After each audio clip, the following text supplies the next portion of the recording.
अस्सलाम वालेकुम, क्या हाल है? कैसे हैं आप सब? इंशाल्लाह आप सब ठीक ठाक होंगे। अल्लाह का शुक्र है, मैं भी ठीक हूँ। कुछ ठीक हूँ, कुछ नहीं भी ठीक हूँ, बस ऐसे ही है तबीयत। और सुनाए जनाब, मौसम भी चेंज हो रहा है। अब पता चल रहा है बारिशें बंद हो गई हैं, अब पता चल रहा है गर्मी आ रही है। तो बस इसी तरह है जी। मैं अभी डॉक्टर पे गई हुई थी, तो मैंने कल भी वीडियो नहीं डाली, तबीयत सेट नहीं थी, कल भी डॉक्टर पे गई हुई थी। बस मैंने गलती की, मेरे अंगूठे का नेल था, तो वो पहले वाला उतर गया था, तो नया आया।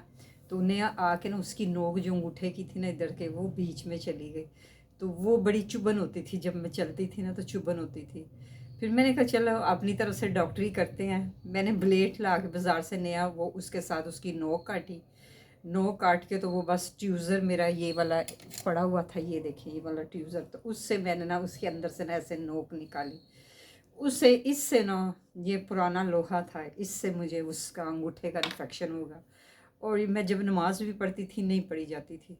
बहरहाल मैं अपने से एगमेंटन खाती रही, ये दवाइयाँ शवाइयाँ करती रही, स्प्रिट से साफ़ करती रही, पायोडीन से साफ़ करती रही, लेकिन वो हल नहीं निकला। आखिरकार मुझे डॉक्टर पे जाना ही पड़ा। फिर इधर ही डॉक्टर है हमारी तरफ, डॉक्टर साहब, तो उनके पास फिर मैं गई हूँ। वो मेरे हस्बैंड भी ज़िंदा होते थे तो उनके पास जाते थे। तो फिर मैंने उनको जाके बताया, तो वो कहते हैं जी मुझे कल उन्होंने डरा दिया, और उसके साथ मुझे टेम्परेचर भी होना शुरू हो गया, तबीयत ख़राब होना शुरू। कहने लगे जी आपका तो वो ऑपरेशन होगा अंगूठे का, ये सारा नेल निकाला जाएगा। मैंने कहा डॉक्टर साहब ये देखिए मुझे तो बहुत डर लगता है ऑपरेशनों से, तो ये नौबत तो ना ही आए। कहते हैं जी आपका तो काफ़ी इन्फेक्शन हुआ हुआ है पाँव में, ये किया क्या है आपने? मैंने कहा ये किया। कहते हैं बस ठीक हो गया, ये जो आपने किया ना, तो उसी से ये सारा कुछ हुआ है। तो मैंने कहा डॉक्टर साहब अब मैं 1 मिनट मैं एक चीज़ और दिखाना चाहती थी थोड़ा ये। फिर मैं कहा डॉक्टर साहब क्या करूं? कहते हैं जी आप ऐसा करें, अगर इसको आधे नेल को काटना पड़ेगा। मैं कहा डॉक्टर साहब नहीं, वो तो अभी मेरा नया नेल आया था तो मैं फिर कटवाऊं। मैं बहुत ज़्यादा डर गई। कहते हैं आपको तो हॉस्पिटल जाना पड़ेगा। हॉस्पिटल से प्राइवेट डॉक्टर था। फिर उसने कहा कि चलें मैं आपको मेडिसिन देता हूँ, वो आप खाएं। फिर उन्होंने मुझे ये एक क्रीम लिख के दी, ये वाली। ये कल मैंने परचेज़ की, ये अलग से मैंने परचेज़ की। और यकीन करें डॉक्टर साहब ने जनाब 900 रुपया फ़ीस ले ली एक दिन की मेडिसिन की। साथ उसने अपने से दो जो इन्फेक्शन के कैप्सूल दिए, ये वाले।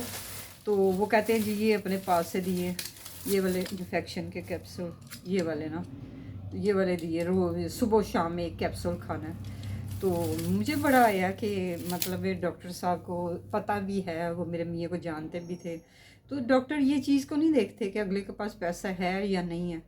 तो 900 रुपये उन्होंने ले लिए। फिर मैं गई ये उधर स्टोर पे कि ये क्रीम आपको बाहर से लेनी पड़ेगी, और आपने इतनी ज़्यादा लेके ना अंगूठे पे रात को बांध के सोनी है। तो मैंने फिर रात को बांधी क्रीम। फिर रात को वो ऐसे वो मुझे जैसे बुखार सा हो गया वो मेडिसिन लेने से, और उस इन्फेक्शन, ज़ाहिर है जब एक इन्फेक्शन होता है तो वो ब्लड में भी आता है। तो वो मेडिसिन सारी रात मेरे सर में दर्द रही, तकलीफ़ में मैं रही। कल भी मैं वीडियो ना लगा सकी, आज मैंने कहा चलो लगाऊं। फिर साथ मैंने ये देखे पट्टियाँ ली, वो कहते इस पट्टी को काट के और इस क्रीम को ऊपर लगाना है।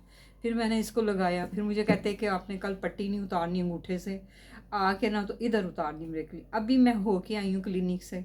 मैं कहा डॉक्टर साहब ये देखे। कहता हाँ देखे ना, जहाँ आपका इन्फेक्शन था ना, वो सारा ना इन्फेक्शन के ये मेरा यहाँ पे है। अब मैं क्या दिखाऊं, ये यहाँ पे ना, ये यहाँ पे आ गया सारा वो रेशा एक जगह पे, इस क्रीम की वजह से वो पता चल गया कि इन्फेक्शन किस जगह से है। मैंने कहा सर मेरे पीछे नेल से नहीं दर्द हो रही है, आगे। कहते जहाँ आपने लोहा लगाया ना तो वहीं। फिर मुझे कहते हैं जी 5 दिन दवाई खाएं। मैं सुन के हैरान हुई, मैं रोज़ का कहाँ से 1000 रुपया लाऊं अपनी मेडिसिन के लिए। तो मैंने कहा सर 5 दिन खानी है? मैंने कहा आज काफ़ी नहीं। कहता नहीं नहीं बीबी 5 दिन खानी है। आज फिर उसने 900 रुपया लिया, साथ वो कैप्सूल दिए। तो मैंने कहा कल तो मैं नहीं लेने जाऊंगी। तो मैंने फिर पूछा, मैंने कहा डॉक्टर साहब कितने दिन मुझे क्या खानी पड़ेगी मेडिसिन? कहते हैं जी 5 दिन खानी पड़ेगी। तो मैंने कहा डॉक्टर साहब आज काफ़ी नहीं है? कहते नहीं नहीं। फिर मैं जब रिसेप्शन पे आई तो वो बाहर पैसे पकड़ता है, बाहरी मेडिसिन देता है, ये पूड़ियाँ शूड़ियाँ दी।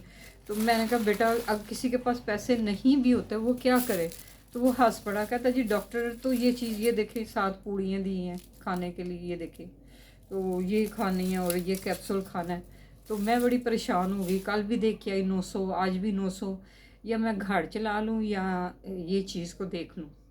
तो इसी बात का मुझे दुख होता है कि अगर मेरे मियाँ ने कुछ करना था ना ज़िंदगी में, तो मेरे लिए कुछ करके जाते। मेरे लिए तो एक एक रुपया भी कीमती है, एक रुपया जो है ना वो भी मेरे लिए कीमती है। क्योंकि जब महीना चढ़ता है तो मुझे फ़िक्र होती है, ये बिजली का बिल आना है, ये आना है, ये मैनेजमेंट देनी है, ये फ़लानी चीज़ देनी है, उस गैस के पैसे देने हैं, ये पानी के देने हैं। मुझे अपनी तो फ़िक्र ही नहीं होती, यकीन करें, इसलिए मैंने ईद पे कपड़े भी नहीं बनाए। और ना मुझे अपने कपड़ों की, ना जूतों की, मुझे सिर्फ ये होता है या किचन का होता है या घर गृहस्थी। तो मैं सुन के बड़ी हैरान, मैंने उस लड़के से कहा, मैं कहा भाई आप बड़े पुराने हैं यहाँ पे, तो कितने साल हो? कहता हाँ। मैं कितने बच्चे? कहता 3 बेटी हैं मेरी, 1 बेटा है। कहता हाँ जी, आप आपके मियाँ वो लंबे से वो मूँछों वाले जो उनके साथ आती थी आप, वो राजा साहब के साथ। मैं कहा जी जी। तो मैंने कहा बेटा ये आप डॉक्टर साहब रोज़ कहते हैं इतने, तो मैं इतने पैसे कहाँ से लाऊं? कहता जी बस वो क्या कह सकते हैं आंटी जी, वो बस इसी तरह है। तो मैंने कहा चलें, तो डॉक्टर ये चीज़ नहीं सोचते। और देखे थोड़ी सी मसले की वजह से मैंने अपने पाँव का कितना मसला बना लिया। और ये देखिए मैं आपको दिखाऊं अगर कैमरा जाता हो, ये देखें, नहीं नज़र आ रहा, नहीं जा रहा। तो देखिए इतनी सी वजह से मेरे पाँव का कितना मसला बन गया, ना मैं जूती पहन सकती थी और ना ही मैं नमाज़ पढ़ सकती थी। अब वो कल कहता है फिर आना है, फिर 1000 रुपया चाहिए, और मुझे समझ से बाहर है कि क्या करूं क्या ना करूं। तो बस जी, डॉक्टर तो ये चीज़ नहीं देखते हैं ना, डॉक्टरों ने तो अपना बिल बनाना होता है। कहता कल फिर यही पट्टी बांध के तो आपने उतार के तो फिर मेरे पास आना है। तो शायद मैं देखती हूँ कल मैं रोज़ का 1000 रुपया कहाँ से लाऊं, 5000 रुपया 5 दिन का कहाँ से लाऊं। तो बस दुख होता है इस चीज़ का। चले कोई बात नहीं, अल्लाह मालिक है। अगर उस रब ने मुझे इस दुनिया में भेजा है, रिज़्क दे रहा है, रोटी दे रहा है, तो मेडिसिन के भी पैसे अल्लाह दे देगा ना, कहीं से कहीं मेरा बंदोबस्त हो ही जाएगा ना। तो यकीन करें मैं जब कोई चीज़ खरीदती हूँ ना, तो मैं 1000 दफ़ा अपने पर्स की तरफ देखती हूँ, अब मेरे पास कितने रह गए हैं, ये कितने खर्च कर लिए, कितने रह गए हैं, कितने दिन और गुजारने हैं। तो हर महीना मेरा ना इसी तरह गुजरता है, तंग दस्ती से हर महीना। तो कोई किसी को कितना देगा? एक महीना कोई किसी की हेल्प कर देगा, या दूसरे महीने वो कहेगा ये औरत तो यार, ज़ाहिर है अपनी चीज़ अपनी होती है। जब मेरे मियाँ ने कंपनी बनाई तो किसी के साथ, वो मेजर अजीज़ के साथ शेयर थी, तो मैंने उनको आइडिया दिए, मैंने अपना जेवर दिया। मैं कहा उससे ना, वो कहता है ना बेचनी है तो आप ले लें। आपका मतलब ये कहना चाह रही हूँ कि 1 रुपया भी जो अपने मुट्ठी में होता ना, तो ये तो ना होगा कि उसके 8 आने उसको देने अपने होंगे। अब मुझे कोई हेल्प कर भी देगा तो वो कितनी होगी, वो आपको पता महंगाई भी कितनी है। तो फिर इंसान खुद ही शर्मिंदा होता है। तो बस अल्लाह मालिक है, अल्लाह अगर देख रहा है ना सारा कुछ, तो वो इंसान का कहीं ना कहीं से ज़रूर बंदोबस्त कर देते हैं। तो बस आप मेरे लिए दुआ गो। जब ये मैं मेडिसिन लेती हूँ साहब, मुझे टेम्परेचर भी हो जाता है। तो वो मैंने डॉक्टर साहब से कहा, तो कहता है जो इसलिए कि वो ब्लड में, वो जब आप कैप्सूल वो मेडिसिन लेती है ना, तो ब्लड में ना इन्फेक्शन जाए, तो उसकी वजह से तो अंगूठा मेरा काफ़ी ख़राब हो गया था। मैं जूता नहीं पहन सकती थी, बाहर नहीं जा सकती थी घर की कोई चीज़ लेने। चलें जी, अल्लाह मालिक है। तो अल्लाह ताला देख रहे हैं, अल्लाह ताला पत्थर में कीड़े को रोज़ी देते हैं, तो क्या मुझे नहीं देंगे? और आप सुनाएं, सब ठीक ठाक है?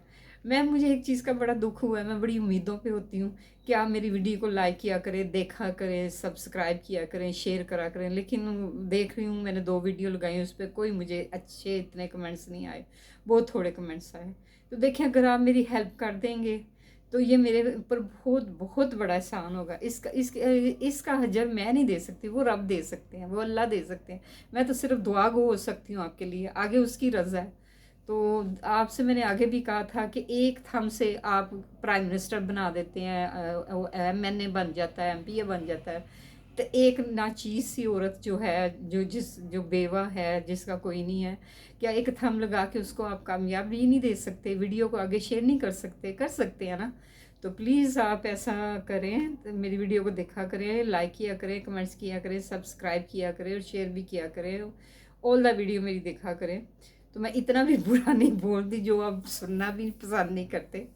तो बस ये थोड़ी सी मुझे तकलीफ़ हो रही है पाँव में, तो इंशाल्लाह ताला ये भी ठीक हो जाएगी। मेरे लिए दुआ कीजिएगा, मैं आपके लिए दुआ गो रहूँगी। अगर मेरी कोई बात बुरी लगा करे तो आप मुझे कमेंट्स में कह सकते हैं कि आपने ये बात गलत की।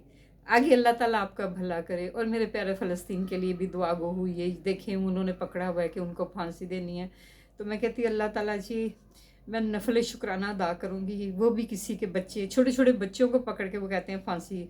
अब उन्होंने क्या हरबा पकड़ा है कि फ़लस्तीनी के जो छोटे छोटे बच्चे हैं ना, उनको माओ से छीन रहे हैं, छीन के ले जा रहे हैं वहाँ पे। अब उनके साथ क्या करते हैं ये तो रब ही जानता है। उनके लिए भी दुआ गो है, मुस्लिम उम्मा के लिए भी, हमारे ईरान को भी फतेह हो।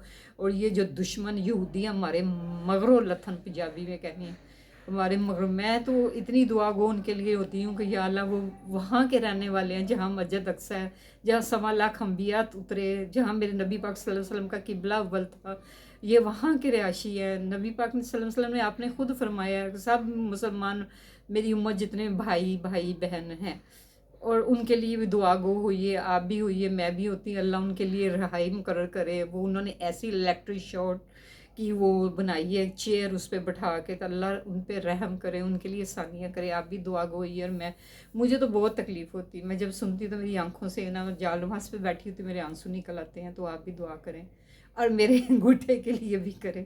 वो एक ड्रामा था ना, वो बड़ा पुराना, कहता था आए मेरा अंगूठा, आए मेरा अंगूठा, मेरा भी वही हाल है, आए मेरा अंगूठा। वीडियो भी इसी नाम से डालूं कि आए मेरा अंगूठा। चले जी, दुआओं में शामिल रखिएगा, इजाज़त दीजिए। और बस थोड़ा सा मैं ना, क्या कहूँ अब मैं, तो खुदा हाफिज़ ही कहती हूँ, यही बेहतर रहेगा। अल्लाह हाफिज़ जी।